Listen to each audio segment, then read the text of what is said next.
All right, hey, this is going to be a real treat. We're joined by John Reed. You know him, Talk Sports, Fox Sports Knoxville, and the Reed's Ranch podcast. How's it going, John? I'm going well. It's doing good. I'm nervous, I guess. You're big time now, Mike. We've been talking for a while, and I love the intro there, the video. I love the backdrop there. I'm nervous. I'm next to a celebrity now. This is good. Well, I don't know about that, but I've been dying to have you on because of, we could just spend the whole thing on this because I know, I can only imagine, the texts, the phone calls, the DMs, everything that you're getting blown up for. This is really why I wanted to have you on.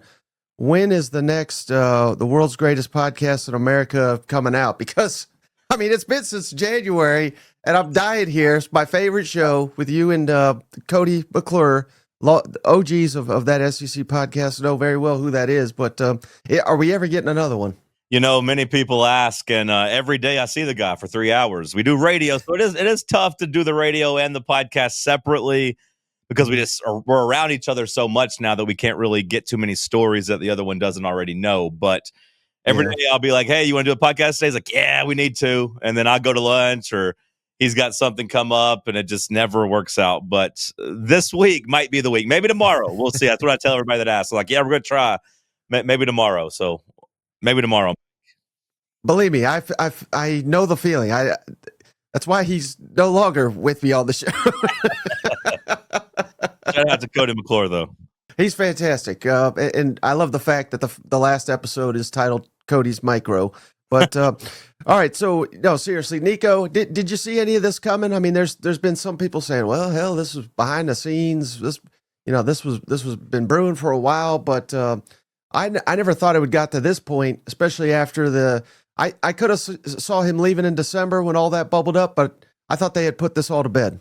It's one of my least favorite things in sports whenever something actually happens and then everyone wants to rush to tell you, oh, yeah, we should have seen this coming. Oh, yeah, we knew about this for a while. Like, I hate it. It happens in Knoxville a lot, especially I just go back to the Butch Jones PTSD. But after he left, you had so many people coming out. Oh, yeah, you should have seen this coming. Listen to this story about listen to him. He's a jerk. And listen, he was in over his head and he was doing this. He was doing that. I'm like, well, why don't you say something and help us get him fired? And I kind of feel the same way about this Nico situation. So many reporters and people close to the program are like, yeah, this was a real red flag last year when he was skipping TV productions. And I'm like, well, where was that at in the reports? Why did people cover up for him? And, it's a rhetorical question. You know why it gets covered up. But to answer your original question, if we saw it coming, no. And, I definitely don't think the Iamaleava camp saw it coming. I think this might be the first time in their run where they've been told no, even going back to, his freshman year of high school and being the number one volleyball player in the country. I imagine they've had a lot of power throughout the years. So I don't think they kind of saw Tennessee calling their bluff. But just like you heard the rumblings in December and January that, hey, some assurances needed to be made, maybe so much that it wasn't even about the money. And I think Front Office Sports just put something out that was like, hey, this has been brewing because their camp made demands that Tennessee needed a better offensive line and better receivers. And you're like, okay, so they're at least using a little leverage here to hold Tennessee to the fire. But once you made it through January, I think everyone thought, okay, like you're good to go at least for another year. I got to say, it was kind of shocking to see how quickly it unraveled last week, over really a 2-day period. I did not see that coming. Are there any updates on who Tennessee may be eyeing? And I want to shout out the insider you guys use over at Talk Sports, Mike Hagener. Yeah, shout out to Mike Hagener. He had Avery Johnson from Kansas State coming, or at least entering the transfer portal. But no, that's kind of what the game has been, Mike, is every Big 12 quarterback has been linked to Tennessee, at least by Tennessee fans. You know what I mean? Like yesterday, the Jets, a Tennessee boosters jet was in Tampa, which, that's the beach. No real surprise that rich people would want to fly from Tennessee to Tampa to do something. But people are connecting the dots of, oh, no, that means the Iowa State quarterback. He's from Tampa. They're down there recruiting him right now. They're sending the jet. And Sawyer Robertson from Baylor, or is it Josh Hall from TCU?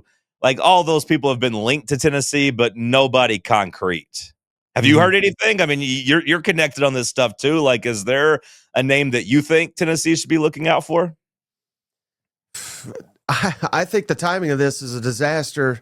Obviously for Nico, we can get to that in a second, but I think it's a disaster for Tennessee too, because the situation now is ideal. You could come in here, you could potentially start.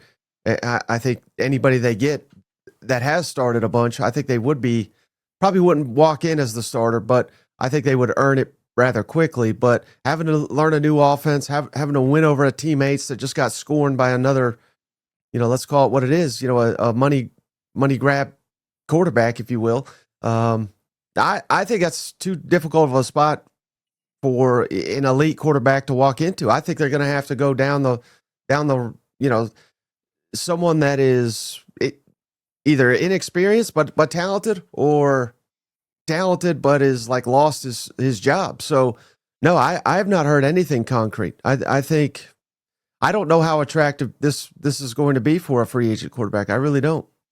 No, and I mean, like, it's an all-time back fumble by the Iamaleava camp, but like it's not great for Tennessee either. That's been the only thing I'll be a little critical of when it comes to Josh Heupel and the staff. And when I say the staff, I mean the collective, I mean the coaches, I mean everybody involved with Tennessee. And look, I don't think there's much more Josh Heupel could have done. Like, everything I've ever been told is that he loved Nico. Really, you recruit somebody from from the sophomore, junior year of high school, you develop relationships. You have him here, and Heupel and Nico had a real connection in terms of, I don't want to say father son, but you know what I mean, like mentor mentee type of thing. But the only thing I'll criticize Heupel for is if it's true that the camp was making big demands in December, if it's true that, they were threatening a holdout before the college football playoff, if all that stuff's true, you probably should have just cut bait, or at least had a better plan in place. Like you should have been maybe not as flat-footed. Now, I understand you hope that all this just works out and like, hey, none of this ever comes out. Nico's our starting quarterback.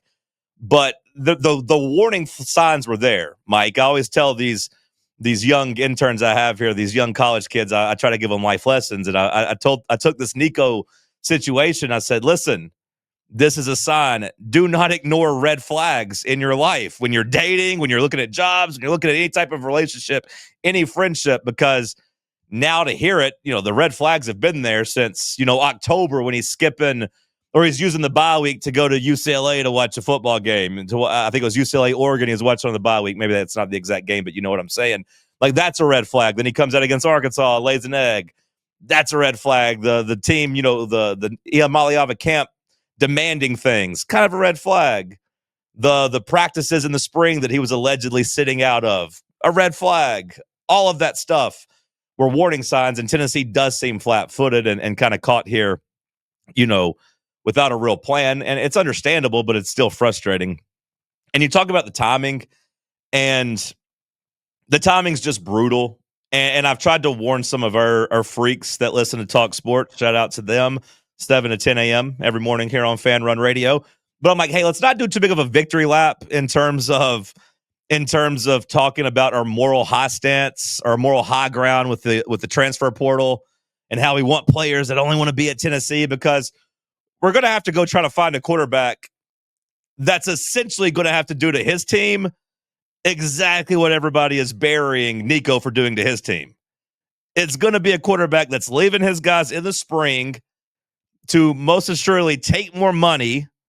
You could argue it's a better position, it's a better program. I don't want to get into that of like, hey, you'd rather be the Tennessee quarterback versus the TCU quarterback, whatever. That's irrelevant. But like, you're leaving your team in the spring, you're selling out for money, and you're a hired gun.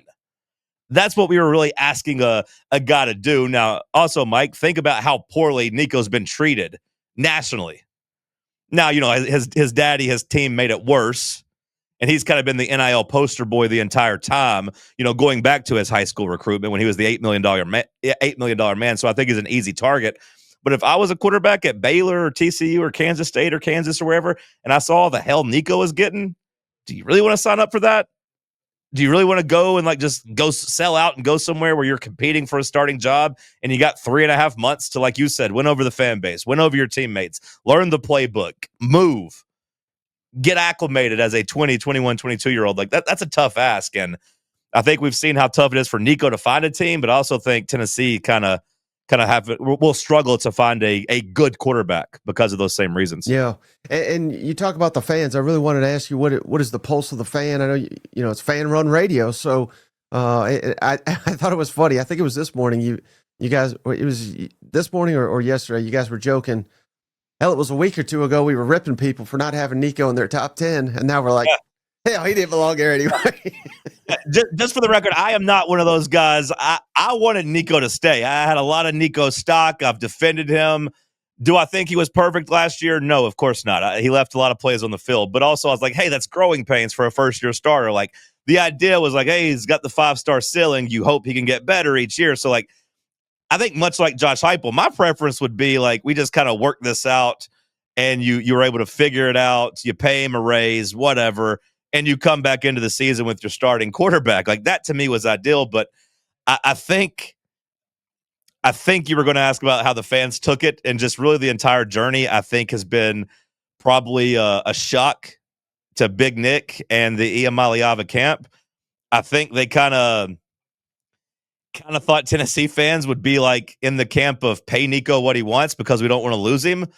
But on Thursday, Mike, as soon as it came out that we were having contract negotiations, a lot of people already jumped on the bandwagon of, I'll help him pack his bags, hit the road. He's already overpaid. He doesn't need more money.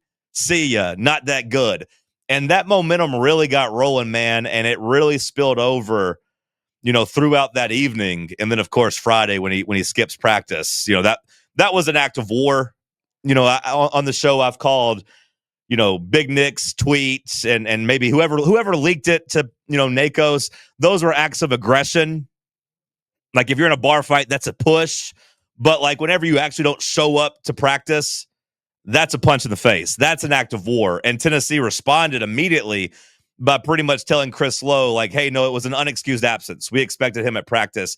AK, he's gone AWOL. In the past, I think the team, the program, everyone involved with it would have covered for him. Would have been like, hey, yeah, we have mutually agreed to like stay away from each other until we figured it out. Or, oh yeah, he had something doing. It was treatment. It was a medical thing. It was this, it was that. But no, Tennessee came out immediately. It was like, nope, unexcused absence. We were surprised. He was supposed to be here. And that's when I started telling everybody in my life, like, he's gone. There's no coming back from that once Tennessee decided they weren't covering for him anymore. And, the fans were done with him. Maybe, a good portion on Thursday night, but really, by the time he had missed practice, it was over. It was a wrap. Mm-hmm. And I know we always say, feels like 98.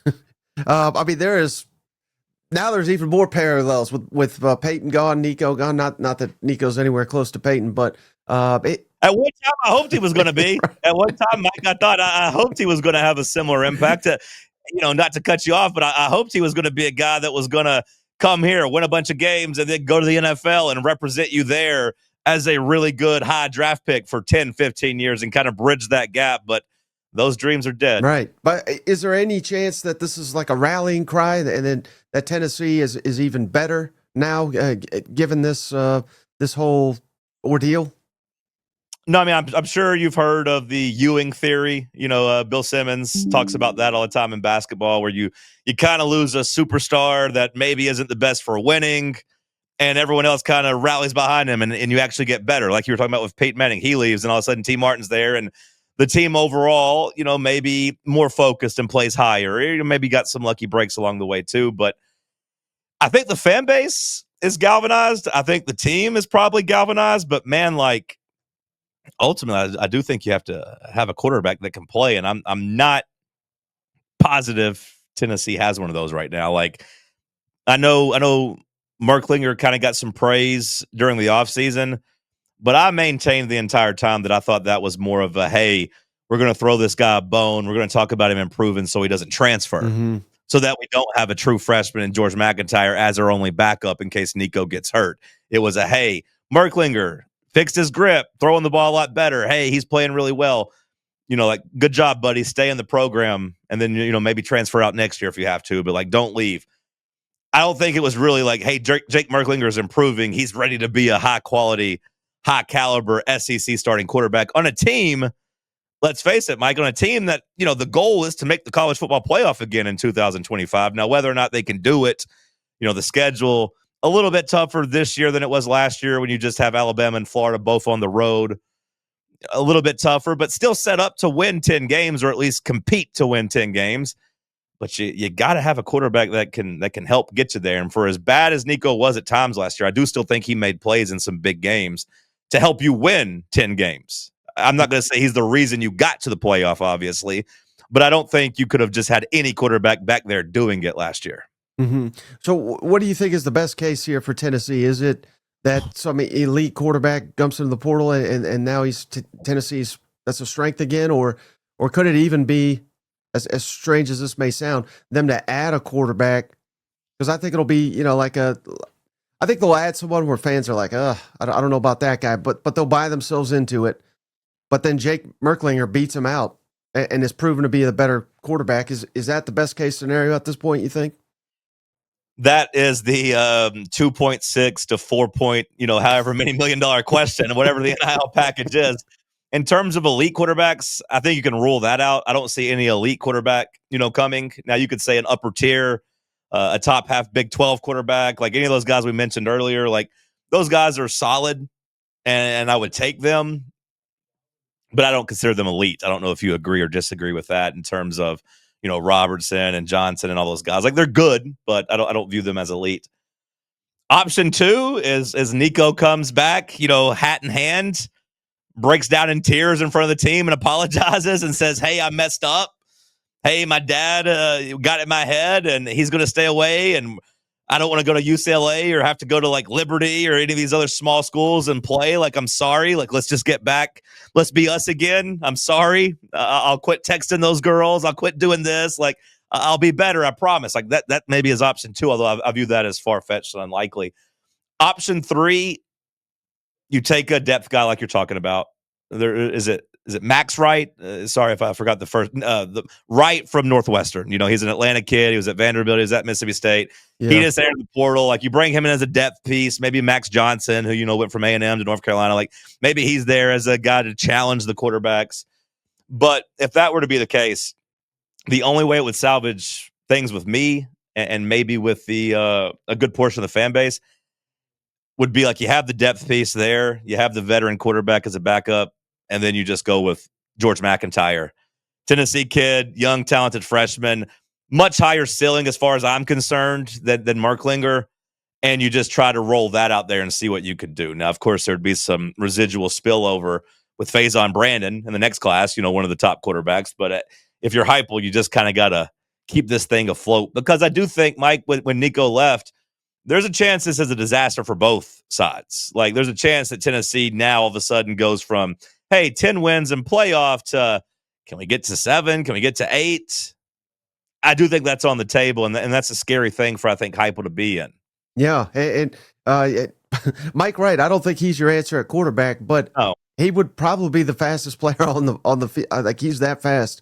I think Tennessee could use him in some capacities, so that he'd be an interesting name. But speaking of Nico, I mean, this has got to be the worst fumbled bag in college sports history, wouldn't you think? I mean, the only thing that comes to mind is like Jimmy Clausen not going pro early when he could have, or maybe it wasn't him that could have went pro early, but like, basically it ruined his stock by the time he got out of school. I can't remember if he was a 4-year guy or not, but like, I think of Mark Sanchez going from 1st overall, but he only fell to like 6, I think. And, Jake Locker did the same thing where he went from number 1 overall pick to like 10th. Like, so we've had some guys drop and cost themselves probably more money when you look at it that way. But in terms of like self-inflicted wound, man, like, this is bad. And I tweeted it out, JON 2_Reed on Twitter, if you want to follow me. But I tweeted it out on Friday or Saturday. Like, they might make more money in the transfer portal, because at that time you thought maybe somebody's going to give them $3 million or so. Like, maybe they get a little bit of a raise. But you can't put a price tag on turning your son into a national punchline. And like, Nico has been the guy they've been showing in every article. It hasn't been his dad. It hasn't been his handler. It's been Nico. They're using his stats to diminish his talent. They're using his picture to show him his face as the guy that no one wants. Denied by Bill Belichick and UNC. Tulane said thanks, but no thanks. You had the other report from On3, who I imagine is doing a pretty good victory lap right now. They're going to get every little piece of Nico news they could get.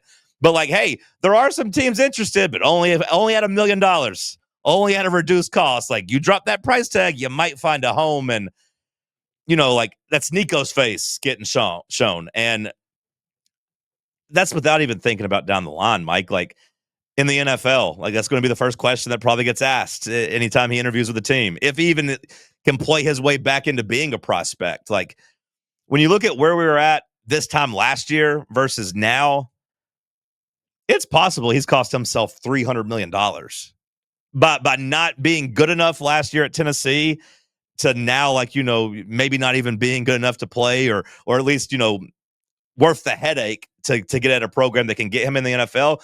Because, like, at this time last year, Mike, he was a top 5 quarterback in terms of his class, in terms of his projection. He was a projected first-round pick. Everyone thought, hey, Tennessee's going to play him for 2 years. He'll go be a first-round pick. And, of course, if you're a franchise quarterback, that second contract, that's, is getting up there to $300 million. Now, at this point, what percent do you give him of ever, like, being a significant starter in the NFL? 10%? 5%? It feels a lot lower. Maybe it's a little bit higher than that, but it feels a lot lower now than it has, a calendar year ago. Right. And not to be like, too, I don't know if the word hokey or this is professionalized sports. It's been that way for a long, long time. And I got no problem with players getting paid or anything like that. But kind of going back to how we started, where there was criticisms of Nico that were kind of kept quiet. Why weren't you saying that before? But I'm hearing a lot from people that, he didn't really understand what it meant to be the quarterback at Tennessee and all that came with that. And not that's a big deal or anything, but I think what kind of proves that is I don't think that they had their eye on his legacy and everything that would have went with it had he stayed at Tennessee and had a solid season, and just how he would have been viewed in Knoxville with, they have rooms dedicated to Peyton Manning. They had, there's just so much that will do for you after football. Josh Dobbs can walk into Knoxville and get whatever he wants. Right. And, like, he wasn't a top-end talent, but, like, he did things the right way, and he kind of understood what it meant to be the Tennessee quarterback. I know you went with Peyton. Of course, that's the apex, but, like, there's a pretty big gap. You could just come here and be Hendon Hooker and maybe never play in the NFL at all, really. But, like, be liked, show that you care, be happy to be in Knoxville, and just shake hands, sign autographs, do TV appearances. Like, I'm sure you've heard the same things, but, like, they could barely get him to do TV. His family allowed no access in terms of any interviews. And, like, they had to basically pull his teeth to try to get him to show up at these NIL things. Like, I think they thought, hey, NIL money means I just give you money. You don't have any type of obligation. But, like, some of these businesses that are helping fund this are like, hey, we need you to come do some appearances. We need you to come sign some autographs. We need you to spend some time with the kids. We need you to do this, this, and this. Show up at a football camp. And just, everything behind the scenes says he had zero interest in that. And it was always, here's what I was told. It was always, hey, he would come to a place. If we asked him to do something, he would immediately call his dad. His dad would cuss us out and say he doesn't have to do any of that. Nico goes home. That's what I told the cycle was whenever he had to show up to these appearances. Basically, they weren't allowed to ask him to do anything. And if he did, he'd call Papa Bear. Papa Bear would show his teeth, show his ass, and then they would, go home. So, like, what you're saying is exactly right. Like, I don't think they ever understood what they were getting into in terms of being the face of a program at a place like Tennessee. Mm-hmm. And is that worth, turning your back on it? I'm not saying that's worth $2 million for the next year, but I think for the rest of his life, it could have been worth a lot more than that. At least goodwill, man. Like, maybe not more money, Mike, but, like, at least you could walk in places and have a home. You know what I mean? Like, have somewhere that rolls the red carpet out for you. Like, like I said, Josh Dobbs, I've seen him in Knoxville. Like, he's loved. Like, he's good. He's stamped. When Hendon Hooker comes back, he's stamped. Like, you don't have to even be that great of a player. Just come here, play hard, say that you're a Vol for life, say you love the Vols, and that's pretty much all you have to do. And yeah, like I mean, he's that bridge is burnt. I mean, like yeah, like, there's no home there for him at all when it comes to coming back to Knoxville. All right, last thing for you, John. Really appreciate your time, but is it fair to say Josh Heupel's never been more popular on Rocky Top than he is right now? And how long does that goodwill last if Tennessee takes a big step back on the field this fall? I can't say yes to that, Mike. He was pretty damn popular when we beat Alabama in 2022. That next week after that, the cigar smoking and everything, he could have done anything in Knoxville. But I mean, like he has gotten a lot of respect locally and of course nationally, just for kind of being the guy to stand up to these demands and whether I don't think it's that simple. Like I don't think Heupel was the one ultimately like, kind of making those calls, but like it did buy him goodwill. People have a pretty high approval rating of Heupel. You know, some nitpicking in the offseason of like, hey, you really not going to change any of your coaching staff? Like, really? Like, we're just going to kind of keep promoting from within or bringing in your former Oklahoma players, your Oklahoma buddies to like be a part of the staff? Really? Like, that's what we're going to do? But like, you can look past that. I mean, those are small, just talking points. Like overall, his approval rating, in the upper 80s, low 90s. Now will that sustain if Tennessee goes 7-5 and the offense doesn't look good? You'll see that drop a bit. But no, I mean Heupel, you hopefully see a fire lit under him as people are kind of talking about the scheme and talking about Nico's quarterback play, and hopefully you kind of see him kind of get rejuvenated and come back with a better offense. Because also on the other hand, I don't think Tennessee's defense is going to be as dominant, in 25 as it was in 24. So I think you're going to have to score some more points. Yeah, and you just made me realize the only thing that can make Nico look worse now is if the offense is better without him. I mean, then it's a total catastrophe. You know what? For him. Especially if it's with somebody already on on the roster, with Merklinger or McIntyre. Merkslinger, they're calling him, right? If he comes out there slinging, or if you take just some, like I said, just some average to good quarterback in the Big 12, and he comes in and looks like hitting Hooker, and all of a sudden the deep balls are getting hit, that would make Nico look bad. But I got to say, Mike, I don't know how much worse he can look at this point. Like it's about rock bottom. Yeah, it's about rock bottom, and like I said it today, this morning, like. I don't think it's out of the realm of possibility that he just sits out a year. Like they just like don't go to the Group 5, don't go to a bad situation and try to like just disappear and maybe train and maybe come back to football next year, go to the draft or whatever. But like it's gotten that bad where I'm not even sold that he even plays football next year. Wow. All right. Well, John Reed, we appreciate you for this busy time joining us. This man even went home to grab his camera. He's that dedicated to doing this appearance. I got me a TV light in here and everything. Like I got the light set up. I look very bright in here. Bald head is shining. I'm getting flashbacks to prove it. But before you go, tell my audience, how can they follow you and how can they find the show? All right. You're going to go to Apple Podcasts. You're going to go download the Fan Run Radio app. All right. And every day, 7 to 10 a.m. All right. Me and my friend Cody, we talk Vols. We talk a lot of other sports too. All right.